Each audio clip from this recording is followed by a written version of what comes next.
Hello and welcome to Gardener's World. Today I have the great pleasure of having a man who I've known for an awful long time, a good friend of mine, but also a man who has managed to get 2 patents on a religious icon. This is one of the patents. Incredibly, Crichton Miller has managed to get patents on the Celtic cross, a device, a religious icon that we see all over the world, in Wales, in Ireland, in Scotland, and I've just come back from Norway where we saw them everywhere, on top of serpent churches and even on great cathedrals. Crichton has actually written a best-selling book, The Golden Thread of Time, which is a stunning read and really important that people read this. And we also did a film together called The Cross of Thoth, which is a really good watch, and you'll be able to see that on Edge Media TV. Crichton's also extensively lectured, not least of which being invited to lecture at Cambridge University to peers. So it really does have some excellent background to this, and it's provable stuff. So I am very pleased to welcome Crichton. Crichton, thank you so much for coming on my show. I really do appreciate it. The first question, of course, is obviously, how on earth and why did you patent the Celtic cross? Well, it's a long story, really, but the end up, I guess, is that the patent is probably the toughest kind of peer review you can get. Right. And since there's very little in the field of archaeoastronomy, or the field in which I work, which started out as an amateur thing, if you like, to making a discovery, I thought that was the best way to go. So it was quite surprising to me to be granted not 1 but 2 patents on this instrument. Yeah, it's incredible. Now, the cross then has turned out in the sense of the British Patent Office as being an instrument capable of astronomy, navigation and surveying, which of course are the 3 basic principles of our civilization, and incorporate the mathematics of our civilization. In fact, even the mathematics that sent us to the moon. But I mean, your background in this is you are an expert navigator anyway, aren't you? I like to think I'm expert. Stop me hitting the rocks. But yes, I have sailed and used sextants, and so I understand the principles of navigation or astronavigation using the stars, and that was a great help to me. Especially, I mean, sextant strikes me as being something that's almost part of the Celtic cross. It seems to be a sectional. Yes, and probably a little bit in advance, but the sextant means a 6th or a 60th part of a circle. Yeah. And so what we're really looking for in terms of answering the mysteries of ancient people, how did they build stone circles, how did they build the great pyramids across the world, and how did they get around the world? Yeah, and how did they, navigate the oceans of the world? A lot of people who are not sailors don't appreciate that in most cases, unless there are mountain ranges, the moment you're 3 or 4 miles offshore, you have nothing to see but sea and sky. Yeah. And so they don't appreciate that navigation is necessary just for going coast to coast. You can't measure water. So absolutely, you would have it's to moving all the time. And so what the ancients had to do to be able to overcome that was to be able to measure the position of the sun during the day and measure the position of the moon against background stars at night. So how did you come to this? Well, I came to this really by trying to resolve the problem of how the pyramids, the Great Pyramids of Giza, purely from a curious point of view, and because I wanted to understand if there had been any earth shifts, to see how they could be aligned to the North Pole star. Well, of course, a lot of people don't realise that the North Pole star that we have now, called Polaris, isn't the pole star that the Egyptians had when they built the Great Pyramids. And why is that? Well, because of a phenomenon called precession of the equinoxes, or lunisolar precession, which means the Earth wobbles. And just to demonstrate that for you, I've brought a special globe that I've made. Okay. And the special globe that I've made shows not just the rotation of the Earth itself, which is very important with a background of stars, but also that the Earth, over a period of 25,920 years, actually changes where the North Pole points at. It's like a wobble. It's a wobble, and it wobbles through, which is quite interesting, it wobbles at 23.4 degrees. Newton said it was 46.8 degrees arc that was described in the sky by lunisolar precession. Right. The effect of that is that it moves the celestial pole. In other words, from our perception, the planet. Yes, in a way, what it means is that the north pole of the Earth carves a circle through the stars. Very interestingly, though, there's been no pole star until the 14th century, since 2800 BC. And which was it then? And then it was Alpha Draconis, or in the Draconian constellation. Right. Which is the only permanent thing that we have. I think the movement is this around. one of the reasons why on Celtic Cross, I mean, one of the things that I noticed greatly in Norway was the fact that the Celtic Cross over there seemed to always be in relationship to the dragon or the serpent. Dragon or serpent is a worldwide theme and absolutely essential for understanding the principles of time. I don't know if many people realise that the word temple means place of measurement of time, from tiempo, tempo, and so forth. So it's a very sacred thing then, measuring time, it's a very sacred planets thing. And in fact, anything, one would say that the use of the cross outside the temple would make it profane. Yes, I'm reminded of the Egyptians, for instance, who we break things down today, don't we, into sciences. Yes. But to the Egyptians, it seemed to be there was a priest astronomer, a priest doctor. That is correct. It was always a sacred thing that was being done. Up until the 17th century, in Europe, there was a combination between the church and the crown. And because the crown, the kings were called rulers, which means measurers, and supported. So what you had is a kind of science, a hidden science for the elite, which allowed the ruling. In combination with spirituality. And the spirituality came from the understanding and measuring of nature itself. Yes. And of course, we bring us back to the cross then. So an example of the cross would be... so this is very much like you would see it in stone, but you've recreated it in wood. Yeah, this is one I made earlier. Sticky back plastic. Yes, and indicatively what you have here is the four seasons. Which is from those two there. What's quite interesting on it is that on this particular one we have the sign of the 8, which of course is the eternal number. Yes. It's infinity. But what's not recognised, of course, is that 360 degrees around a circle, which was used by the Mesopotamians and also by the Egyptians, is almost equal to 365 days in a year. So consequently, the idea behind a Celtic cross is that it should actually spin. Okay, so it spins on 2 occasions. I mean, that image is just going to blow people away, because we've all been seeing this thing in stone. Well, they see it as a gravestone, and it's put on a grave for a purpose. Those that were Gnostic or knowledgeable put it on the grave as an instrument for people to navigate their way to heaven, and heaven is the stars, of course. Now, I see a very historical link there. You used the word Gnostic, yes, and this has become a Celtic symbol to us. Yes. And of course, the Celtic Church, yes, we know probably came from early Gnostics or Essene. Yes. So this is some kind of hidden wisdom, maybe. It's a hidden wisdom, an ancient one that I can trace back at least 36,000 years. 36,000 years? Yes, and it had to do with hunter-gatherers during the Ice Age being able to measure time to move in their boats to head off herds of the annual herds and follow them to hunt them and gather them. So you're saying that this device, or a device similar to this, yes, has been used for at least 36,000 years? Certainly there are images of it even 1400 BC in Scandinavia, carved in glyphs on the rocks with ships. So you see this symbol. The link between navigation and the symbol. Navigation, absolutely essential, because to tell the time, you need to tell the time to be able to navigate. And to navigate, you need to be able to use the stars, as the Polynesians have proven. They could find tiny islands just by using grid references of stars at the right time of the year.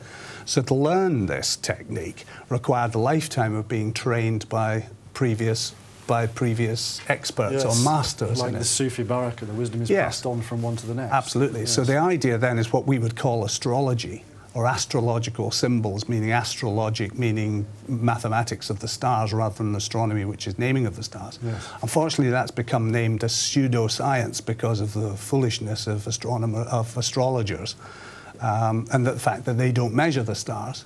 So we'll talk about ancient astronomers.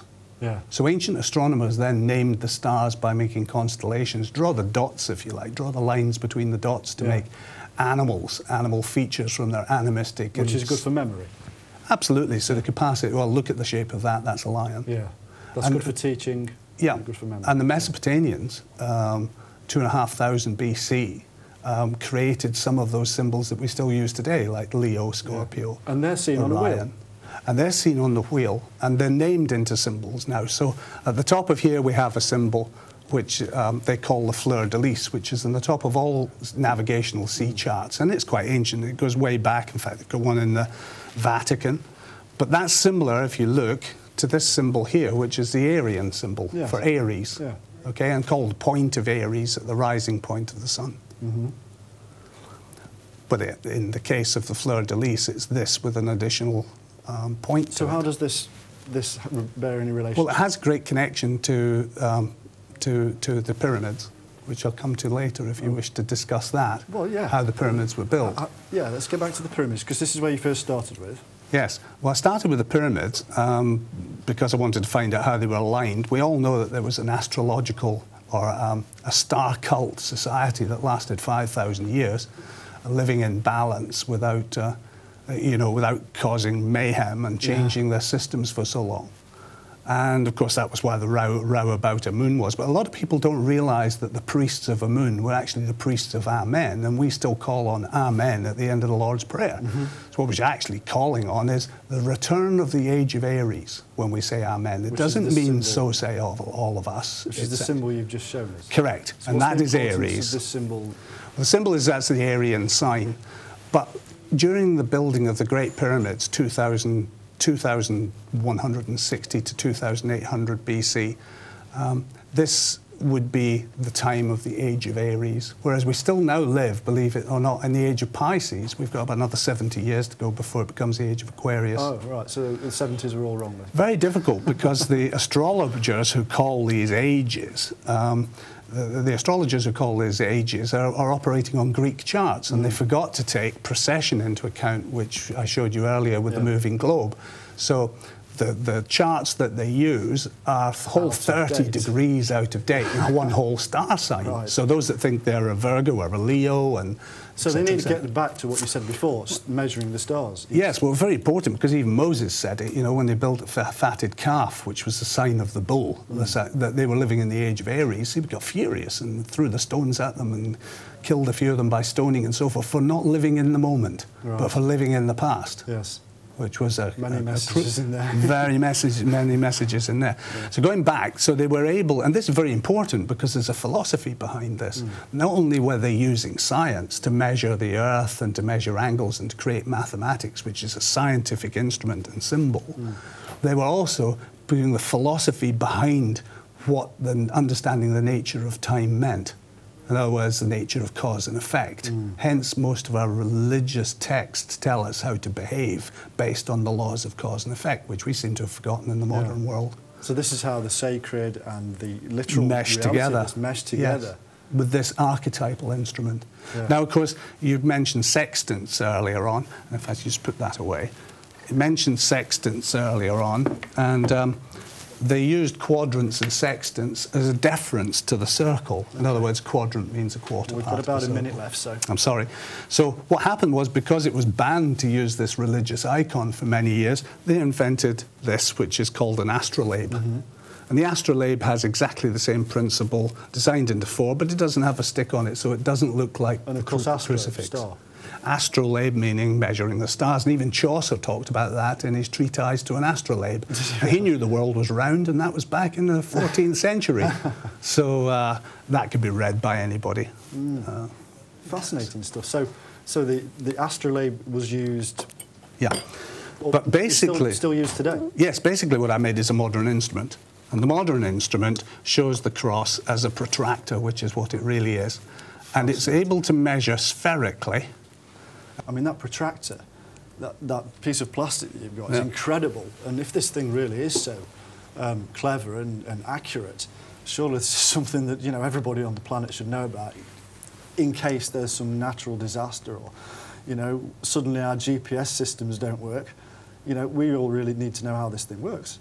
So kindly explain. Okay, that's a good statement because, in fact, GPS system works exactly the same way. Does it really? Yeah, a GPS is a satellite based in the sky from which we bounce a signal back, Yeah. and then we relate the angle of that signal to the centre of the Earth, and that by bisecting the Earth's right? surface shows us where we are. I didn't know that. Now, that's exactly what the ancients did with this instrument, except they used stars instead of a GPS system. You required a little more brain power, Yeah. and it also required a clear sky, which is pretty tricky on a Satellite's cloud. a bit further away. Absolutely. So a satellite is far more efficient, but exactly the same principle. So if you think about the cross then as being a receiver, and that the user then would be able to work out by eyeing along the crossbar the angle of a star in the sky in relation to the centre of the Earth, thus bisecting the Earth's centre and showing the latitude.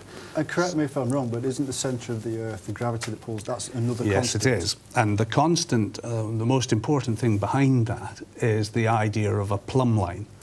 I remember when we were talking earlier on, I mentioned that the centre part of the draconis symbol or the actual constellation in the sky was constant. Well, it is. It's the North Pole of the Sun, and it only varies about half a degree over 180,000 years. And that's the only one, isn't it? It's the only one because the Earth's pole moves all the time. So in the serpent, giving serpent knowledge, which is serpent knowledge is about time. The whole idea behind the serpent giving to Eve the apple of the fruit, if you like, not an apple, but the fruit of the tree of knowledge and good and evil, is a relevance to time itself. So we're saying it is the Draconis constellation that gave to Eve the ability to plan ahead with agriculture or with hunter-gathering, which produces a fruit. That makes so much sense. A fruit of the tree of knowledge of time. Good and evil is time. They suddenly knew their time, didn't they? Yes, and of course they explained in archaic language the idea of good and evil. What they actually meant is order and chaos. So order and chaos, darkness and light are all the symbols that we use for good and evil. So consequently it is the fruit of the tree of knowledge of order and chaos, or in other words, the understanding of time.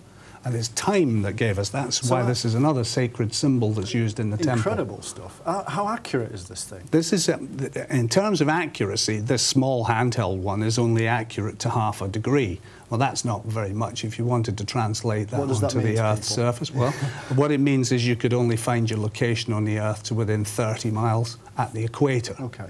However, I went back to the Egyptian pyramids and found that there was an instrument there which was known as the Dixon relics. Right. And it was found in 1872 by a man called Wayman Dixon, sent in a cigar box to the Piazzi Smythe, who was the Astronomer Royal of Scotland, and lingered there until the late 1990s, where it was recovered, and parts of it now lie in the British Museum. What it was a plumb bob. Now, a plumb bob, of course, always points to the centre of the Earth, and as you know, the Egyptians were very into plumb bobs for balance and truth and so forth. And weighing of goods. There's a sacred relation again. And there's a sacred relation, and of course it's in the weighing of the heart ceremony. So the plumb bob tells you whether or not your heart is heavier than a feather. If it's heavier than a feather, you're going to be reconstituted on the earth. If your heart is lighter than the feather of mat, of truth, honesty and justice, then of course you can find your way to heaven. So in the north shaft of the Queen's Chamber, where the soul shaft, as Dr. Hazahi has called it for many years, was these parts of this instrument, which fell out in 1872, which nobody knew they were. So what I did, as part of the patent and part of the experiment, is I reconstructed them. And today I've got an example of one of those. But before I tell you about that, what I wanted to say is one of the items that came out apart from the plumb bob was the Aries hook, which they thought was part of the opening of the mouth ceremony. But in fact, the Aries hook is made of bronze because it's reflective. And it's perfect for viewing the stars. And so what they would have done, when an observer at night, so as not to obscure their eyes, would have lit a dim light or torch in the background and been able to hold this against the stars and... Bronze. bronze, and pinpoint the star perfectly. This reminds me of Moses raising the brazen serpent. Yes, absolutely. To guide his people. Well, the whole idea to raise the cross of the brazen serpent in the desert was for those people who were poisoned, was that would cure the poison. So that's true of most things. Serpent poison cures serpent poisoning. If and it of works, course, it works on every level. the problem is, yes, it works on every level. And of course, if you've been misled or lied to and so forth from generation to generation, then in effect you're poisoned, and that can affect the whole of society. Yes.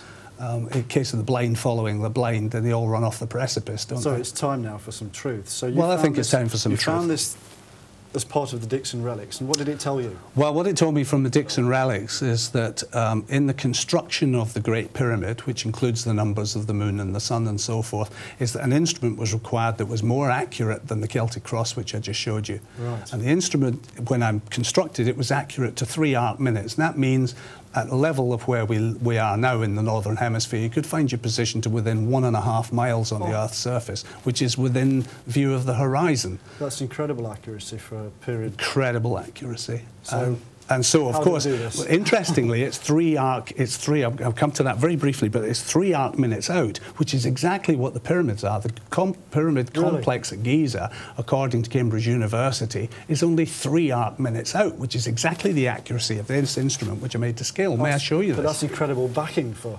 Oh, tremendous support for the we've got to instrument. see This is a real working Let's take a look there. instrument. So we've got something here which looks very much like the standard Christian Latin cross, but tilted. Yes, and what you have is a plumb line, so that the scale, which is across the middle, is bisected by the plumb line. So if the cross is angled to measure any angle in the star, then the plumb line will accordingly move and read it off. And this is accurate to 3 arc minutes. Notice that the lines actually veer outwards. Yes, they do, because the clever part about what the Egyptians did is they took a wheel or a circle of 360 degrees and splayed it. So that it was like 1/4 of a circle was used, which gave huge accuracy. So to get a circle that would allow this kind of measurement, it would be something like 10 feet in diameter. So this was a great technological step forward for the Egyptians, and that's what allowed them to be able to tell the time to within seconds, and also to be able to build these pyramids to a 52 degrees angle. The Dixon relic then, where are we saying The Dixon relic would have been fitted to the top of the spar. So in effect what you have is... holds the line of the plumb. Perfectly holds the line of the plumb. And so that, of course, is I've written extensively about in my book with all the references and so forth, so people can find that out for themselves. But one must always remember that the cross we're talking about with the plumb line is called an inclinometer, and you could not possibly build anything that had an incline on it without an inclinometer. Right. There has been no finding of an inclinometer until I reinterpreted the Dixon relics of 1872. So not only have you patented the Celtic cross, yes, twice. Yes. You've reinterpreted what the Celtic cross is, did, and even the sacred nature of that. You've now basically explained how they managed to create something so incredibly accurate as the Great Pyramid at Giza. Yes. Through very, very similar devices. Very simple devices, but a tremendous amount of brain power, and also a tree of knowledge from their ancestors all the way down onto how to use astronomical symbols in the sky and to be able to interpret them correctly and measure time. Click, click, click. Yes. One big question a lot of people will want to know is basically, that's a cross, that's a Christian cross. Sit down here. Yes. It looks very much like a Christian cross. Of course, to a great many people around the world, there's a man pinned to it. Yes, there is. And I guess if you wanted to interpret what happens to humanity, each one of us has to face death. Few of us ever see it because it's only our relatives that see us dying, but they perceive us fixed in time, disappearing back into the past. Well, of course, we know that there's no such thing as past, otherwise energy would be wasted, and nature doesn't do that. However, that's the perception. So the perception of the death of Christ is that he would be fixed and unable to move, neither with his feet on the earth nor his head in heaven, fixed in that moment of his death on the instrument that actually represented timekeeping. It is not a wrist, as in your like a wristwatch or a clock. previous to the 14th century, then the only instrument that they had that was capable of measuring time was a quadrant or an octant or a wheel cross earlier, which became a religious symbol, apart from the Antikythera mechanism, of course, which really is an anomaly. Well, I mean, my mind is kind of racing to many other things now. You look at images of, say, for instance, Quetzalcoatl. Yep. Or Kukulkan from the Mayan also Aztecs, pinned to a cross. who is also pinned to a cross. Yes. So there again, and in many other images, Odin, for instance. Well, it's the promise of rebirth. Yeah. And that's what makes it so sacred, because the pinning of Christ to the cross is he rose after 3 days, but so does the sun come back after 3 days standstill on the solstices. So yet again, this religious bringing device life back is actually very much related to many things such as fertility, navigation, measurement, construction now as well. Yes. So reinterpretation completely of religion as we know it. Well, the concept is to understand the nature of time so that you live in balance and harmony with nature itself. But also to what they believed and they tried to put across was that you should have no fear of death, since everything around you recycled and everything is cyclical rather than linear, then should you be. Is there any... That would be enough. How would people find out more about this cross? Because there'll be a lot of people out there who'll probably want to get one. Well, they can go to my website, crichtonmiller.com.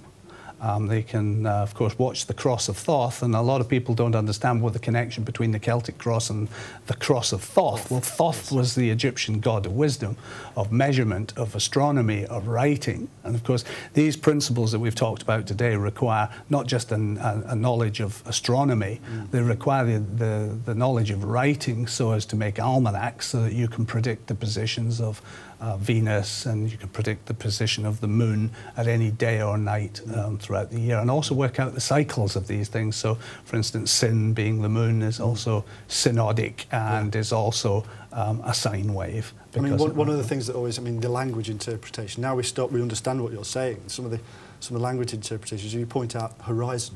Yes, means Horus as being the god of time, the Egyptian god of time, plus zone. So it really means place of time or time zone. And the time zone is what you can see, where the stars come over the horizon, where the sun rises or sets. The beauty of these discoveries, is that there are so many little pops that go along with it, such as the reinterpretation of horizon and reinterpretation of religion and the pinning of the cross, the serpent, a great many things. How did it make you feel? I think I was surprised when I initially discovered it. I went and researched everywhere, hence the patents, which we started the conversation with, was to find out if other people knew about it, and there was absolutely nothing about it anywhere, in any research, in any book, or in any university throughout the world. No university. And of course, you can't grant a patent unless something works and it's provable and does what it claims to do, but also hasn't been done before. So it must have been quite a dilemma for the Patents Office, because in the patent I mentioned that this was probably used by ancient people. But they still granted it. Just granted I guess if they hadn't granted it, they would have said, well, we've got issues with what the meaning of the cross is within the church on a gravestone. You kind of have official backing for even the meaning. Yes, I do. Just by the granting of the patents, which are really the toughest review you can possibly have, because they're commercial. A lot of people apply for them, but they don't always necessarily get them, do they? That's correct, because they say it's obvious or somebody else has invented it before. But in this case, they chose to say that it hadn't been invented before, which kind of win-win situation for me either way. Well, yes. So really what we're talking about is a wheel. Everything in nature is a wheel. And then we learned how to measure moment by moment the wheel of the heavens and the wheel of the face of the earth, and measure time and try to predict it. Well, we try to predict it when we plant our seeds in the ground. Absolutely, we need to, don't we? Yes, absolutely. Yes. I mean, what you've done basically is shown an upright cross with the circle, but now, the mind wanders into things like Stonehenge and Avebury and a great many things. Stonehenge couldn't have been created without a knowledge of the stars. And of course, Stonehenge then measures the movements of the moon and the stars and the sun. And I guess what you could say is that the cross is like a wristwatch version of Stonehenge. Yeah, that's the amazing thing. It's quite a step forward. You've got the watch on your hand, and it is basically Stonehenge on your wrist. it is in fact Stonehenge on your wrist, and a lot of it's quite heavy. The SAS and military people are taught how to navigate using a watch, because they look on it. Yeah, you were. Yeah. And this, of course, what they look at us where the big hand is the North Pole of the Earth, and therefore the hand points at the sun. Yes. And of course, one of our earliest clocks in Wells Cathedral is 24-hour clock, so it actually does point at the sun. When we were taught, you know, to read the time from the location basically from the watch. It was never ever taught anything like that. Crichton, thank you very much. After the break, we're going to get into some more of the sacred nature of this with some paganism and Wiccanism.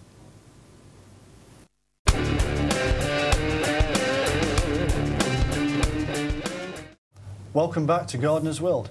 Well, we've had a fascinating couple of segments so far with Crichton, but what I want to do now is I want to talk to another gentleman and get his insight into this from a different aspect. If the Celtic cross, and the cross indeed is not necessarily a Christian device, symbol, whatever, or that they took it on from before that time, my next guest will be able to give us some insight into what came before.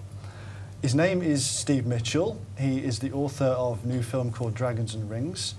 He is the leading light of a band called Soul Path, who also wrote some wonderful music for Crichton's film, The Cross of Thoth. So I'm very pleased to welcome Steve Mitchell, my good friend. Thank you very much for coming along. That's all right. I wanted to get your input into this because you are an expert on the pagan and even the Wiccan side of these things. How do you see this incredible discovery of Crichton's? Well, I think the first thing to establish really is what people regard as pagan, what people regard as Wiccan. We have a conception nowadays of it which is totally divorced, totally devoid from where it originally started. Pagan essentially means man of the land. It's all about living with the land. But we have this kind of perception that's really based on something that's come from the 50s, that's come via kind of Masonic thought, that's come via kind of Rosicrucian thought, various kind of stuff that's been presented as this is Wicca, you know. And one of the things that, and I'm going to kind of reflect into here because it's something that occurred to me while I was listening into your interview. With respect to the circle, pagans, Wiccans, people who work magic, druids, whatever, tend to work within a circle. And they see this circle is seen as something that's protective, something that keeps away kind of evil forces or whatever. And my one observation to people is, well, if you're living in this amazing kind of world, why do you need to protect yourself? What do you need to protect yourself against? What are you creating? Now, I'll put a kind of case in point here. I've kind of been to various places, and I've seen people cast circle, for want of a better word, and everyone gets into circle and does stuff. And then they say, oh, well, we can't have the children in because it wouldn't be right to have children involved in this. So they put them outside. in the danger zone. Well, yeah, you've created this, you know, danger zone. But what's really interesting is the circle becomes a sacred space. And here's the sacredness. And here, I think, is where some of the original knowledge lies, because the circle represents time. It represents that kind of fixed versus chaos. It represents, as you said, good and bad, which is why it's kind of been regarded as that. What, if you like, modern-day Wiccanism, paganism has picked up about that is this kind of element essentially from the 16th century, essentially from sort of Goetia, from all these kind of grimoires, you know, people like Dee, where they'd be thinking, right, let's cast out the demons, let's approach our darker sides. There's a famous image of them stood in the circle in the graveyard. Absolutely, with a demon or whatever in the triangle over there. That's great, but, you know, it doesn't apply to modern day. And the other thing as well is, I guess, and this is where I think, you know, what I want to hear from you from, is the aspect of really fertility. Because if we go way, way, way, way back, and you're talking about hunter-gatherers, and then you're talking about people who essentially settled the land, people who kind of say, right, this is where we're living. The idea of being able to navigate is very important, but also at that point, the idea of being able to know where you are in relation to the seasons, in relation to the stars, the moon, and the sun, which govern, like you say, fertility, govern the crops, govern the animals, and our own fertility as well, is You know, that's really kind of brings in a different kind of element of why, if you like, these sacred spaces, these original spaces. And again, carrying on into the Christian phase, if you look at the kind of structure of a church, it maintains the same structure, doesn't it? Yeah? Yes, it does. Absolutely. And you also mentioned about Eve, and you mentioned about the serpent of wisdom, the serpent of time, giving her the apple, at which point she's also given the knowledge of fertility, the knowledge of cycles, the knowledge of why procreation is important to be done at particular times of the year, as opposed to any time you like. Such as May, for instance, with the Absolutely. Maypole. Absolutely. I mean, you know, to pagans, that's a time of where they reset the calendar. Well, the human gestation period is 9 months, so it means that the child is born in January.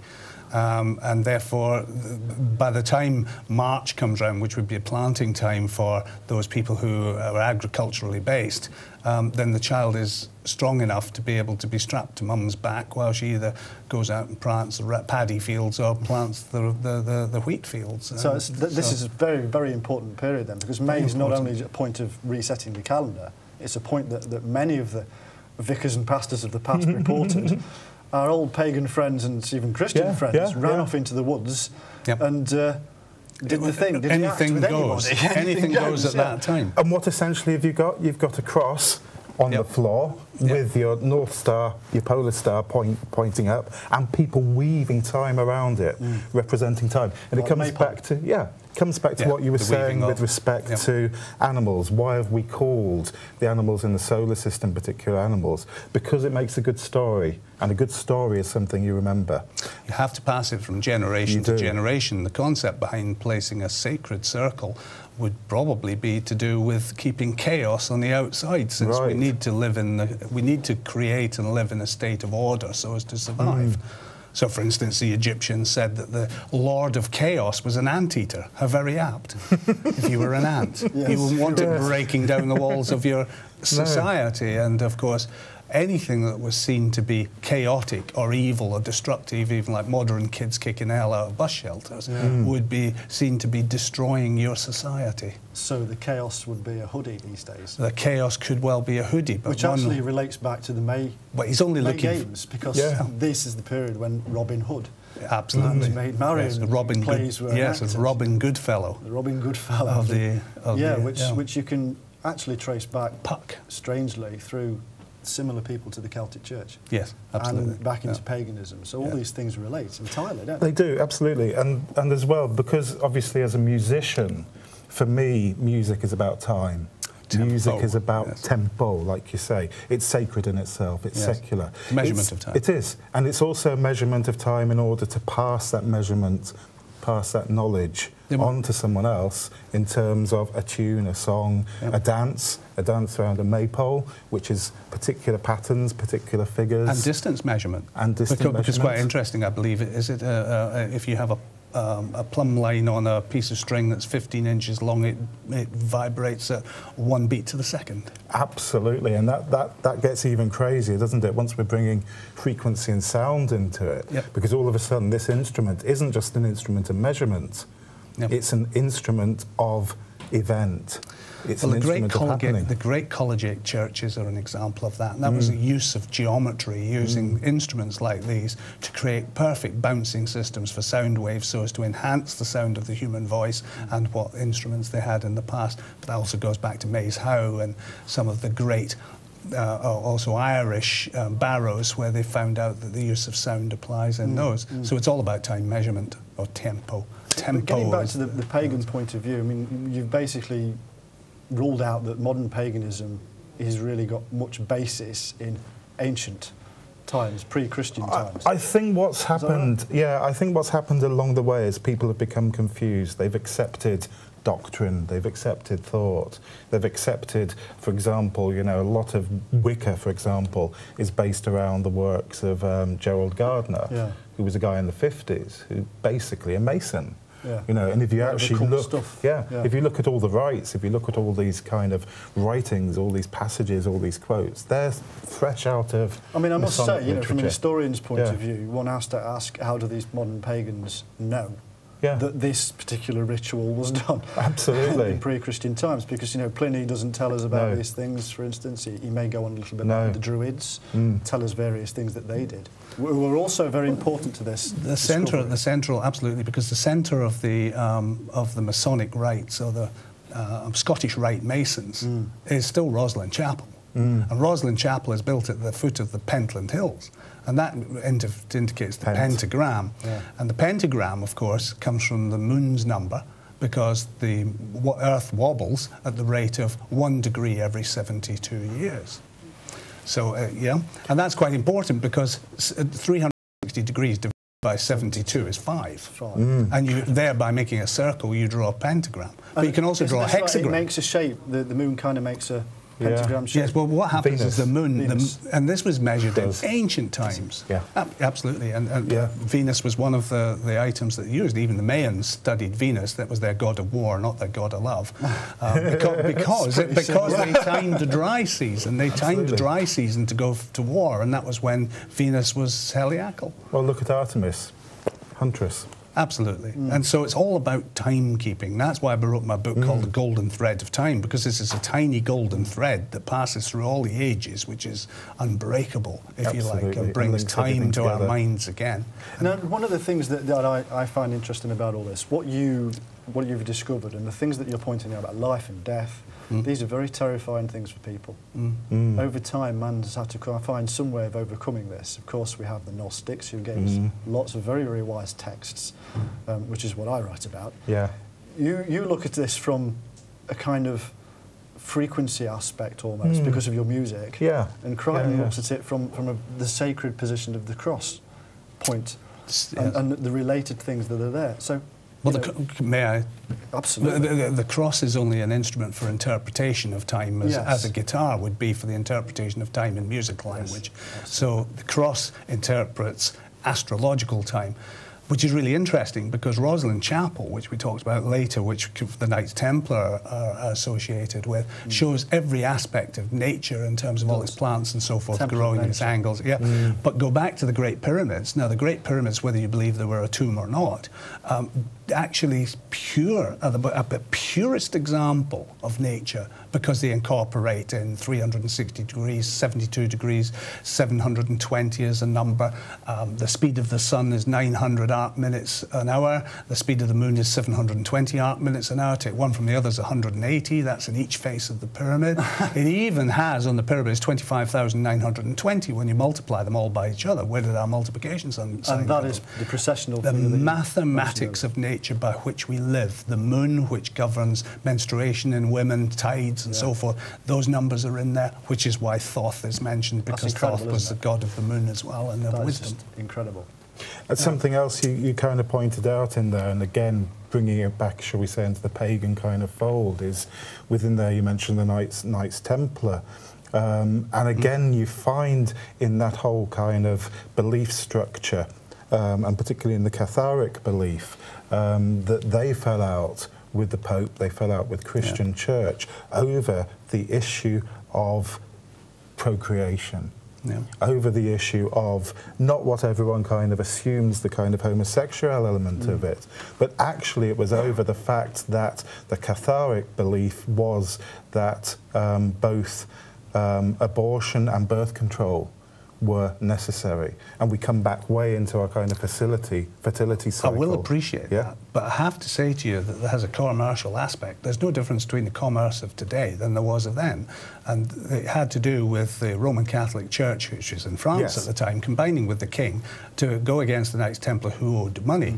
But what did they want from a Knights Templar? Well, they may well have said that it was heresy and so forth they were torturing them for. Actually, what they were torturing out of them was knowledge of timekeeping and how to navigate the world, because it wasn't very long after the end of the Knights Templar that we suddenly spread across and conquered Americas, the Americas. Well, certainly what Steve was saying is that it was a tool used by them. Yes, it was a Beyond tool, all doubt, isn't it? but commercial interests drive things far beyond all greater doubt, than but anything the commercial spiritual. thing would not be something that you would openly want to state. So they use Certainly they wouldn't their have stated it at boogers the and, you know, the Absolutely. concept of, yeah. So, Yeah, so it was a absolutely. tool to beat them with. It was a tool to beat them with and to justify their actions, but what they were actually after was the gold and knowledge. Because the Knights Templar, nobody knows where their wealth came from, but there's a very good chance they were trading with South America for 300 years before Columbus. And what did happens his journey. following the downfall of the Knights Templars, apart from the dispersion of the ships, etc., is that you know, in the next few hundred years we start to find places. Absolutely, and of course the Knights Templar knew where they were already, and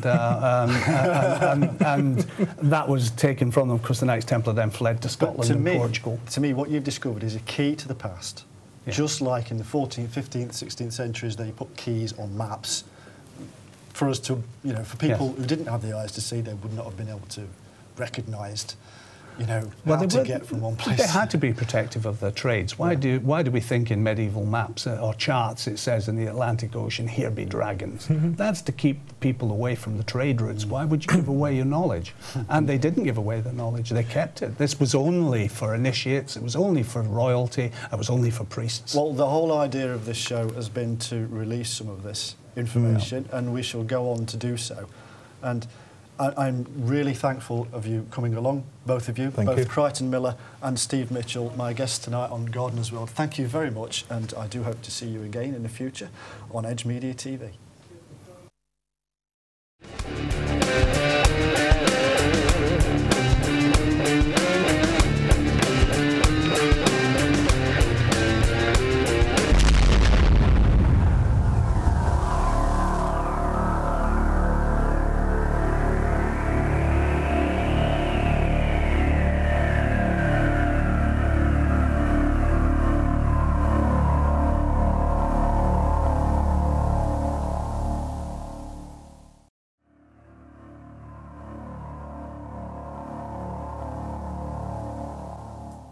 Hello and welcome to Gardener's World.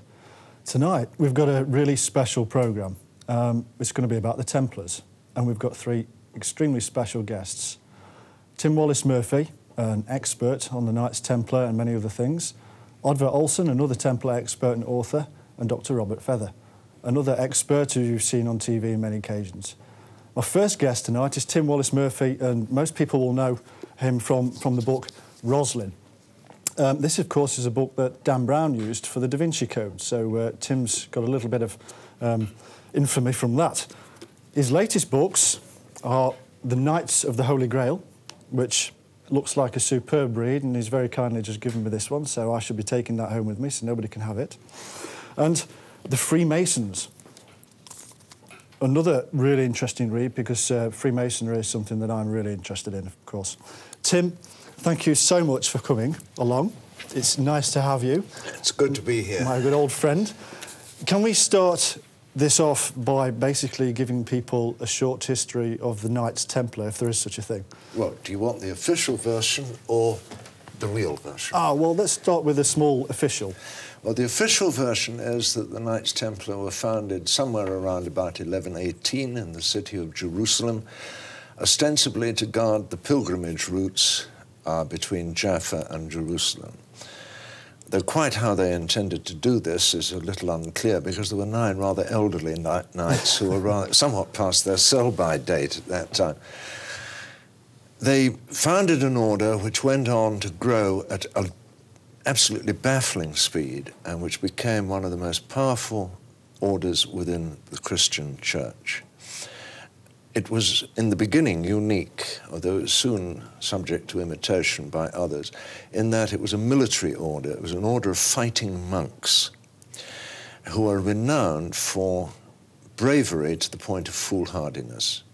They never surrendered. They never left the field until ordered to do so by their own Grand Master.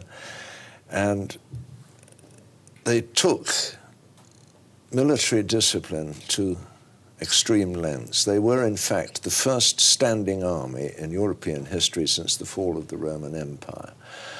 And they were incredibly efficient. But that's not where their real fame lies. No. Because they also, to support their military efforts in the Holy Land, They had a network of properties throughout Europe, from Poland in the north to the Mediterranean coast in the south, from Portugal in the west right through to the Holy Land in the east. They were into viniculture, farming, building, flour milling, trading, shipping, and to support all this, they developed a financial infrastructure which became the precursor of the European banking system. They were one of the most trusted and the earliest efficient bankers in the business. In fact, according to some authorities, and I'm one, they helped create the financial stability that led to the first real chance for the accumulation of capital and the beginnings of capitalism. They had financial power very similar to a multinational conglomerate today. And in their trading patterns, they established a sort of precursor to the European Union. They also invented or brought to the West a Sufi idea, the note of hand, which allowed monetary transactions to be done over long distances without transport of bullion. They were an absolutely phenomenal order, and they were suppressed under charges of heresy. There was a massive wave of arrests that started on October the 13th, 1307. Friday the 13th, unlucky for some, they claimed that that saying came from the arrest of the Templars. And they were suppressed by the Pope, not convicted of heresy, oddly enough, but because they had fallen into disrepute. And they disappeared from plain sight at that point. Their records were suppressed or stolen, we're not quite sure which. And that has left a sort of vacuum of information which has been filled by every fantasist in the business. And they've been writing about the Templars in bizarre terms for nearly 200 years now. In fact, I'm accused of being one of the fantasists. For 200 years. In reality, I try and stick as hard and close to the historical facts as I can, and I'm a stickler for proper archival source material. But the reality that lay behind that potted history is far more fascinating than any fiction or any fantasy. So we've just had the standard history. So I suspect that some of the alternative history will involve people like the Sufis. They certainly were close associates of the Sufis, who technically were their enemies. But in reality, although the Templars were ostensibly a Christian order, they were heretical in the extreme. And they had been formed as a result of a family conspiracy which involved people whose antecedents stretched back over 1,000 years before the foundation of the Templar order, and families who still exert considerable influence today, and who, several centuries after the suppression of the Templars, played an instrumental role in the foundation of another controversial order, the Worldwide Brotherhood of Freemasonry. So, you know, we have here intrigue, mystery, accusations of conspiracy, which are very largely true in many respects, plus heresy. It's an explosive mix. Throw in the Inquisition and a few burnings at the stake, and you've got the start of a very powerful and compelling story. Is this why the concept of the Knights Templar is so strong? The legacy is so strong? I mean, because there are many other orders, weren't there, as well? Oh yes, but there are many other orders of a monastic type, some of which are still going today. And there was only one that approached the Templar in rapidity of growth, and that was the Cistercians. And in many respects, for the first 50 years or so of the Templars' existence, the Templars and the Cistercians were simply different arms of the same body. The Cistercian order were the contemplative arm, and the Templar order were the military arm. And after that period, they started to separate and go their own separate ways. But it was because of the difference in their underlying belief system that the Templars were able to accomplish so much, and this is why they're remembered. And this is why they're the center of so much interest today. And to the extent that many modern orders have been founded in sort of imitation of the Templars. And people join them, people of goodwill and intent, who like to serve their community and try and recreate the ideals of Templarism. But the claims by some of those orders to be continuations of the Templar are, to say the least, spurious or highly imaginative. They've got no foundation in fact. Yeah, because we have certain people like Aleister Crowley and various others that were involved in some of the early... Yes, well, if you want to talk about Crowley, you better set up about 5 special programs. Yeah, That man's a gold mine. But one of the big things, physical, real things that people like to attach onto with the Templars is this notion that they dug beneath the temple in Jerusalem and discovered some treasure. There is a certain amount of evidence supporting that. Charles Warren, who at that time was a lieutenant in the Royal Engineers, started to excavate beneath and around the Temple Mount in the latter part of the 19th century and the beginning of the 20th century. And he sent many records of his excavations and correspondence to a very close friend in Edinburgh, Mr. Bryden. Now, Bryden's son, Robert Bryden, is a very close friend and colleague of mine, and I've seen some of the documentation, including sketches of a shaft they discovered that went vertically downwards for, I think it was something over 90 feet through solid rock, that led to a system of radiating tunnels. And that can be dated to that period? That can be dated to at or about the time of the Templars, because there's nobody else we know that we have any indication of who may have dug there. But it can be dated to the Templars and attributed to them because some of the artifacts that are found beneath, within those tunnels, some of which ended up back in Scotland, and I've seen them, including Templar spurs and part of a Templar sword. So there is a certain amount of hard evidence. So you've seen these? They're not in a university? Oh no, they're not in. They're in a private collection. They're in a private collection of Robert Bryden in Scotland. Right. But what was the point of the excavations and what was actually found? There's a matter of pure speculation, because hand on heart, nobody actually knows. There's no traditions or oh, there are many traditions. There are one that says they found the Holy Grail, not the Holy Grail, the Ark of the Covenant, and brought that back to Chartres Cathedral. There are others that they found documentation or temple treasure from the prior to the sack of the temple in AD 70. But the reality is nobody has the faintest idea. There is no proof whatsoever of any of this. Right. There is a concept, isn't there, that they may have taken some secret also into the Languedoc, into the Cathars. That story has been floated again many times, and there isn't one shred of evidence to back it up. It's a lovely story, but that's all it is. Right. And where one can finally draw the line between myth, legend and reality within any aspect of Templar history or speculation is a very arguable point that people will be discussing for centuries to come. This is the reasons for its longevity. Yes, it is, because it is a mystery. Yeah. And this is probably one of the reasons that other orders, such as, for instance, the Sovereign Military Order of Malta or the Knights of Malta or St. John, they don't get the same kind of attention, do they? They don't get the same sort of attention, but they in their own right have a very viable and very valid history, which is very well documented. I've recently spent some time, a couple of years ago, in Malta looking at some of the buildings that those knights left behind. And they exerted, again, a profound influence on the development of European society, but not in the same way as the Templars did.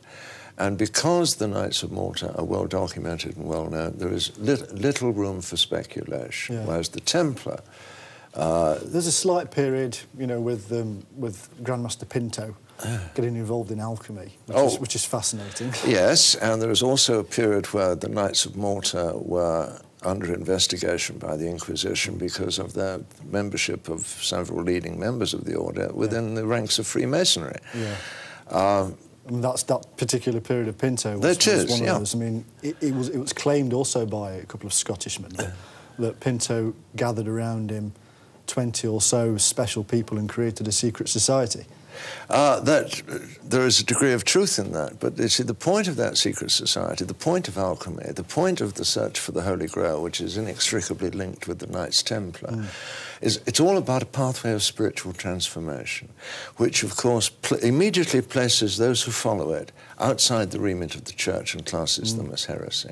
The Church's claim is that outside the Church there is no salvation, whereas the Grail quest was summed up by Professor Joseph Campbell, that wonderful American man, as a search for spiritual transformation. And Campbell quoted a passage from the Gospel of Thomas, where Jesus was reported as saying, "He who drinks from my mouth, I shall become he, and he shall become me."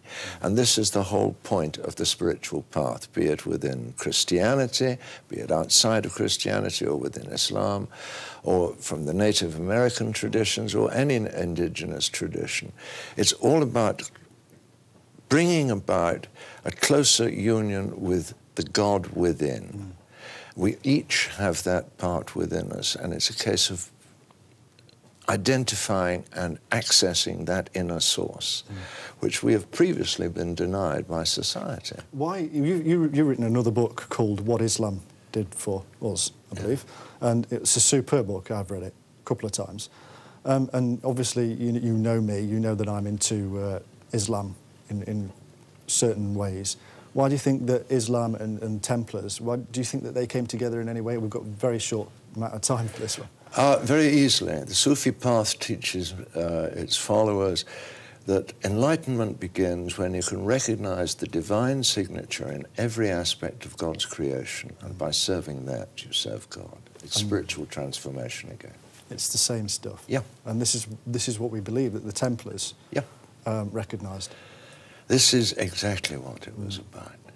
The masterstroke of immortalising the Templars was the creation of the Grail sagas.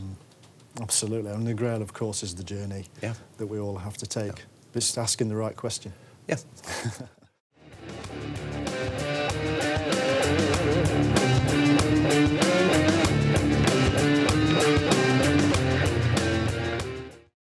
Hello and welcome back to Gardener's World. Well, we had a fascinating first part with Tim Wallace-Murphy, where we understood what the Templars were really about and their standard and sometimes not so standard history. And my next guest is Odvar Olsen, who compiled a rather fascinating book called The Templar Papers. It's a superb read, and not least because it's with the same publisher as me. So it really is worth reading. Odvar is also the publisher of a company called The Temple Publications, where he publishes many very interesting books from the alternative world of history. And he's also the man who puts together a newsletter on the Templars called The Temple, as you can see. So this is a wonderful publication where people put forward their theories and ideas and research, latest research on the Templars. So, Odvar, thank you very much for coming along. It's lovely to have you here. I know that you're not necessarily into doing the TV thing, so thank you so much for coming along and you know, putting across your thoughts. Thank you for having me, Phil. My pleasure, absolutely. One of the first things I wanted to ask you is, leading on from what Tim Wallace-Murphy was talking about the various theories that the world has on the Knights Templar, and there are a great many of them.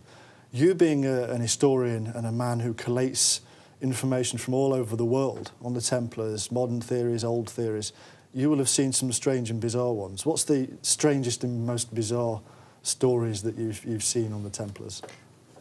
There has been a fair few. Some claim that Mary Magdalene was buried in Lincoln, some just outside Royston. I was sent a documentary a few days back claiming that the Templars were following ley lines and basically robbed the ancient burial grounds, hence their wealth. Their wealth. Yes. They didn't get their wealth from the banking and the salt and everything else that they were working on. They got it from digging into ancient burial mounds. Did he have any evidence for this? I think it's very hard to find any evidence for it, yes. So it's a theory. It's very much a theory. Any other mad and wonderful theories? I mean, I know that there's a lot of ideas that they went to America. Yes. I've personally don't subscribe to that theory. I think it's possible that certain groupings, after the dissolution of the Templars, possibly went to America. Right. So they weren't the Templars at that time, they disbanded. No. And do we have any evidence for this as well? I mean, Are there actually any texts, any artifacts been discovered, any archaeology done to show that the Templars were there, any swords found, you know? No, not really. There are certain things in Nova Scotia that make certain authors claim that they went there. Yes. So are there any current theories, any more current theories that you know of that actually may hold water, may be actually true, and that, you know, the evidence may come in the future? I think it will be hard to prove anything. I can't see it happening, that any real proof will support that the Templars went to America. No. No. Do you not think that maybe the Vatican may be holding on to some information? Well, the quite timely publication of last year of the court papers after the Da Vinci Code. Well, no, yes, hopefully they will find some more documents, you know, hidden somewhere in the archives. What do you think of the modern Templar orders? Do you think that they really do have any historical foundation? There is one order that states a direct lineage due to a document called the Larminius Charter. This seems to be a fake. I understand that recently there is a Templar group that is attempting to sue the Vatican for past misdemeanours. Could you enlighten us on this? I believe these are the same people, if I've been informed correctly, that claim to descendants through the Larminius Charter. They are based in Portugal.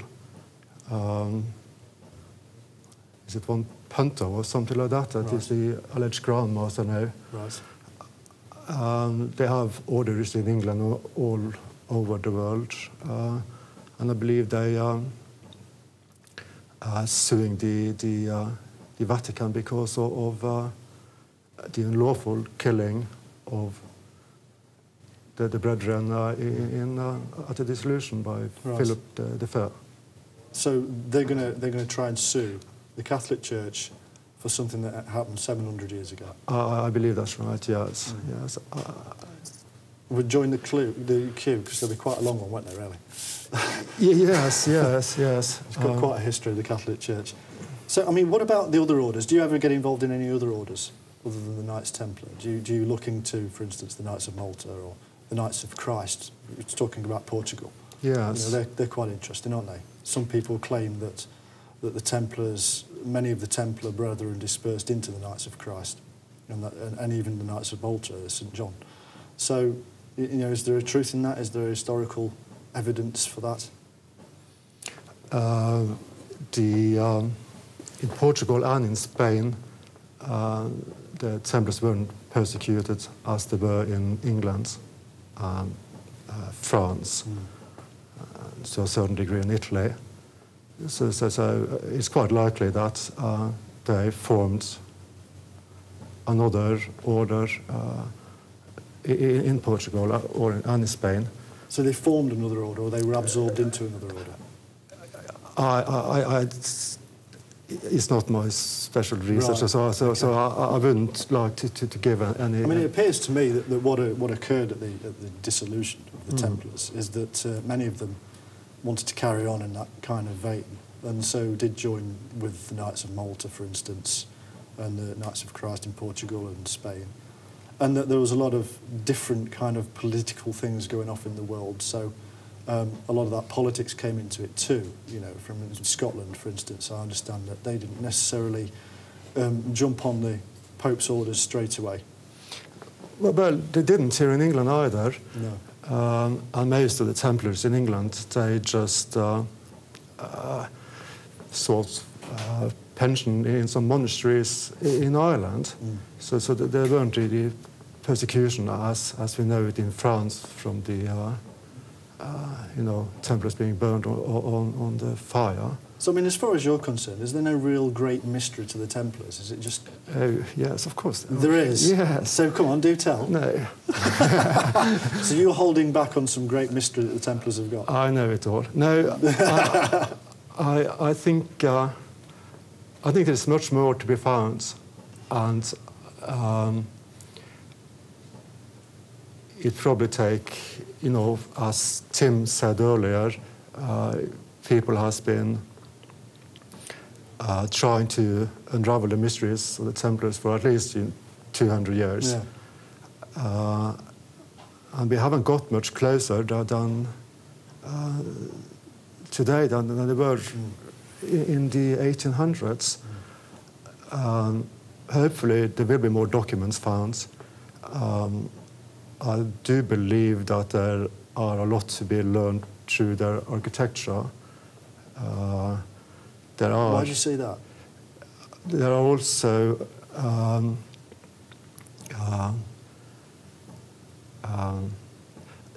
vast amount of information in various record offices that needs to be put together to get a clearer picture. But this is obviously time-consuming. So what is it about their architecture? Because that's something that we can actually go and look at. Yes. What is it about that that's holding secrets? Do you think that there's some kind of sacred geometry in them? Possibly. Personally, I found there is a lot to be read just in the simple, small churches spread around countryside in England. Well, then, I was up at a Cistercian abbey not long ago, up near Abbots Bromley. Yeah. And there's a lovely Cistercian abbey, and at the head of the cross there are 5 kind of circles at the head of the cross with burials of some Cistercians and supposedly a couple of Templars with the feet towards the sun rather than the head. To some historians, that's kind of not the right way round of burying. It's a very Egyptian burial, so I am told. The feet towards the sun. Is this some kind of symbolism in that, do you think? I think you know much more about this than I do. These are the kind of things that I would look for. I mean, you know, unfortunately, we had a king called Henry VIII and his entourage who went around trashing some fantastic works of art and architecture that we had in this country. So we only have a few stones left to look at sometimes. But even there, we were still amazed at the things that you could still see. I think we should be grateful, and it's perhaps a little bit controversial. Grateful of Henry VIII. Yes, if not, we probably would have been Catholic and wouldn't have the freedom. Wouldn't have the freedom that we have been, having for 400 years. I don't doubt for 1 minute that it was a good thing to do to kick the Catholics out. I just wished he'd turn the abbeys into, a hospital or a hotel or something instead of destroying them completely, exactly. turning them into farms. Yes, he should. It's obviously disgraceful what he did to these wonderful buildings and to the people within them. Yes. Yeah, absolutely. So, I mean, is there anything else about the Templars that you think you want to talk about? Anything? I mean, what are your Templar papers, ancient mysteries, it says, secret societies and the Holy Grail. You know, did the Templars really have the Holy Grail? I thought you had it. I had it? Yes. Shh. I told you not to say. Okay. I think to understand the Templars, we need to see them in not as an isolated group that only survived for 200 years. The eminent historian Robert Featherwich you will talk to later, has done some fantastic research of early Christianity. And there are, I believe, traces in various orders today. So to put all those pieces together again, it's the way to really unravel the true history of the Templars. Fascinating stuff. What are you working on at the moment?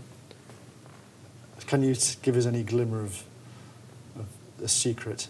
I'm working on a few projects, but they're still in its infancy. So I think we have to come back to that on another program. No, there is a wealth of information on your website, I believe. Yes. Last time I looked. Yes. Could you tell the viewers how to get to this website? What's the website's name? Yes, we got two websites. One dedicated to the temple. There are, and there will be even more free articles and research material. And we have a second website for our new publishing company called Temple Publications. Temple Publications. Yeah. So what's that? TheTemplePublications.com. .com. Yes. And what's the other one? TheTempleBooklets.co.uk. Okay, so that's how people can get hold of you if they want to send anything certainly, across. yes. Well, fascinating stuff. Thank you very much for coming along, Oddvar. Thank you. And being the expert on the Templars and helping me through this. Thank you. After the break, we're going to have another expert, Dr. Robert Feather. I can't wait. I'm really looking forward to this. It's some fascinating stuff to talk about. Join me after the break.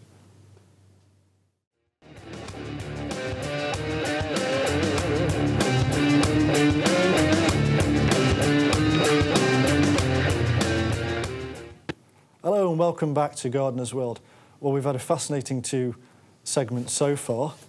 This segment is going to be equally as fascinating. We have Robert Feather on, who is a very, very well-known author, and you've probably seen him on TV in lots of different documentaries, from the Spear of Longinus to the Copper Scroll, Discovery Channel, History Channel, all kinds of... I mean, every time I turn the TV on, Robert Feather's on there, so it's most annoying. One of the...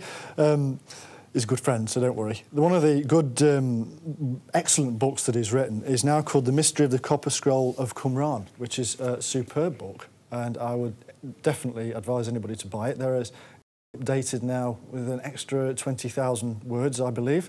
I was overhearing over coffee earlier, so this is definitely worth a good read. And then there's the new book, which I am really looking forward to reading, The Secret Initiation of Jesus at Qumran. I mean, this is fascinating stuff. Qumran, of course, in Damascus, a place that many people believe things such as the Dead Sea Scrolls were written at. And am I correct in this, Robert?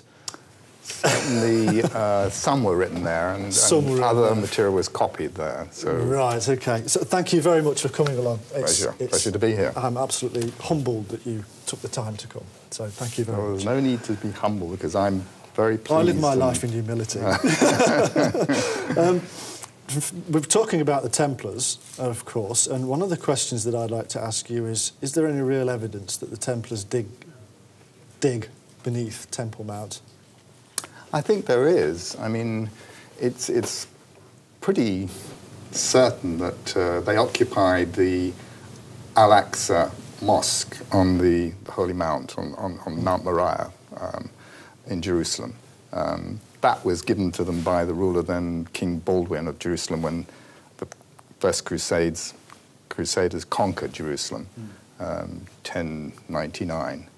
And as Tim has described, the Knights Templars were formed ostensibly to protect pilgrims en route.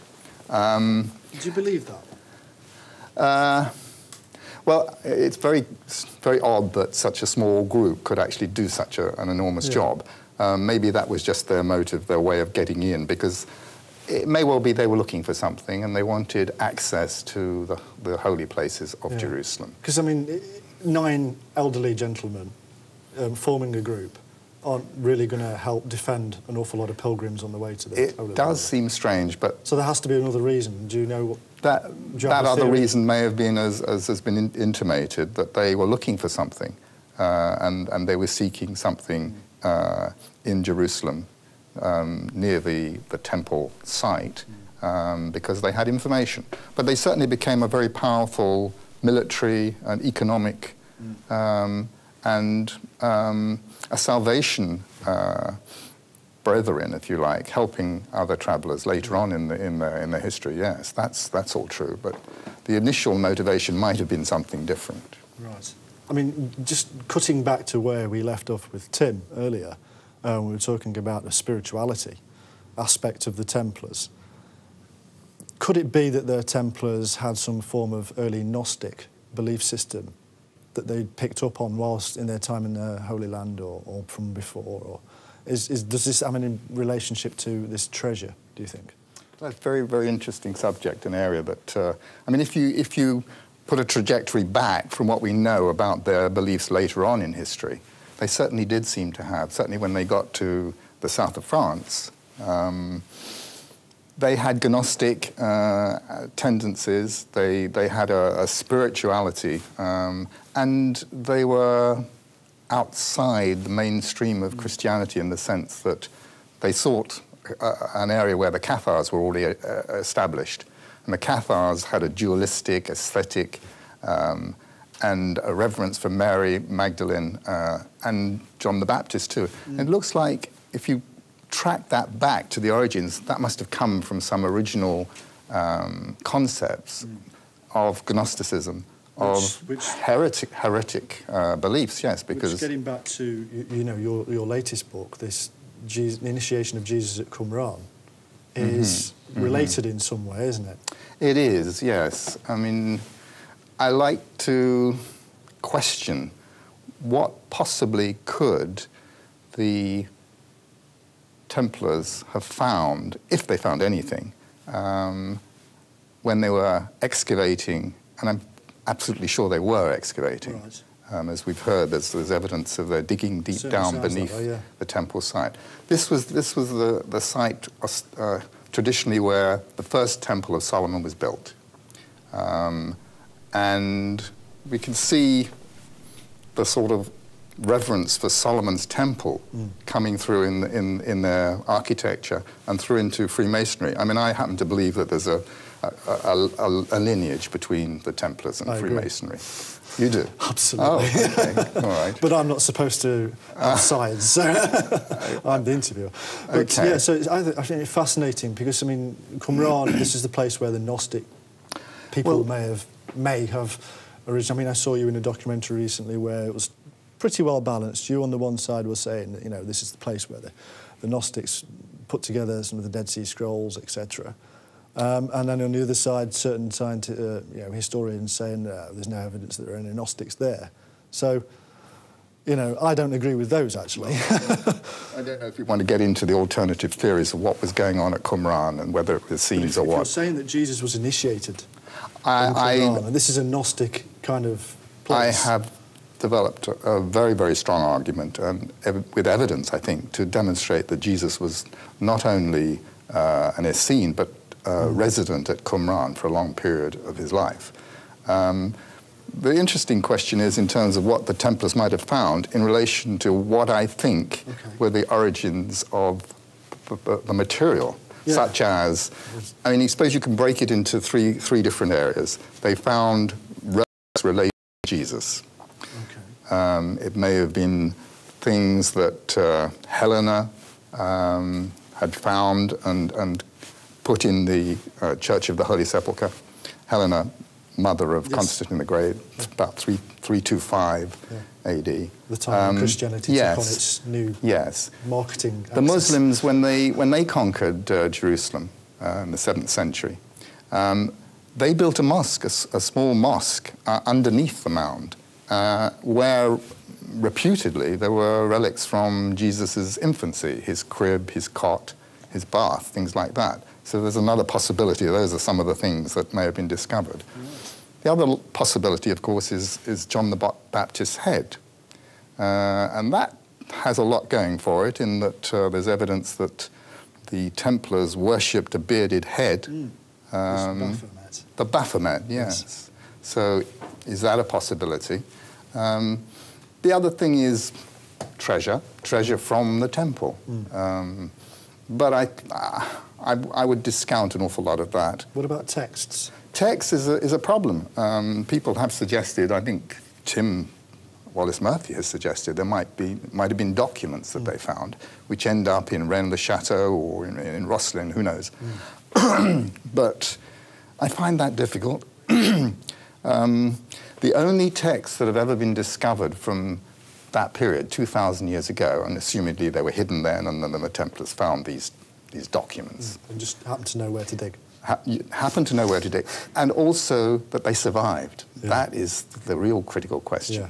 The only texts we found have been in dry desert caves. And now we have to have them sealed. 1,200 feet lower than Jerusalem. Jerusalem's high. Its climate is not terribly hospitable in the winter. Damp environment under the temple where there were water systems. Right. Documents would be unlikely to survive. No documents have been found in Jerusalem from that period of scroll or papyrus or parchment material that survived. So how did the Templars know where to dig for whatever this thing was? Did they have their own modern copper scroll treasure map? I don't know the answer to that. They I think, had an agenda. I think it looks like they had an agenda. And we've just no idea. No. No evidence. I think it's unlikely they found relics from Jesus, frankly, because the idea that Jesus is buried in the Church of the Holy Sepulchre and the tomb there, or Gordon's tomb in the garden tomb, I really find there isn't substantial evidence for that. No. I mean, Helena just literally came along and said, well, where was he buried? And someone said, well, he's buried over there. And she said, OK, that's a nice place. And there's a tomb that could be the place, but that was a tomb that had been there for many, many hundreds of years. It's too agenda-driven, I'm afraid, this Constantine period. Yes. You know, this is the time when Christianity took on a real new kind of propaganda-based, empire-building period, isn't right. it? Yeah, so, you know, to accept too much of that on face value is a bit difficult, isn't it? I mean, the most possible thing is the head of John the Baptist. I mean, we know, at least I know where he's buried, let's put it that way. Well, he's certainly a special man to the Templars, isn't he? I mean, he's highly significant. He's very special to them. And I think that would answer a lot of questions about their heretical nature, because they tended to put John the Baptist at a higher level than Jesus. But you are a great expert on the Copper Scroll, though, aren't you? The Copper Scroll has relevance here in that if one of the other things that the Templars found is treasure, then it's got to be from the first temple, Solomon's temple, or the second temple, Herod's temple. Just for people who don't know, the Copper Scroll is... Copper Scroll is one of these scrolls found at Qumran in Cave 3 in 1952. And it's an engraved list of buried treasure. Unbelievably, incredibly. And have we got any further with the Copper Scroll in the last few years? Well, I have. Do tell. Have you found any treasure, Robert? Well, yes. I mean, I do identify... Yes, I've held treasure that's described in the Copper Scroll in my hand. Incredible. And has it been accepted? It comes from Egypt. Really? Yes, but this is a whole new diversion we're taking.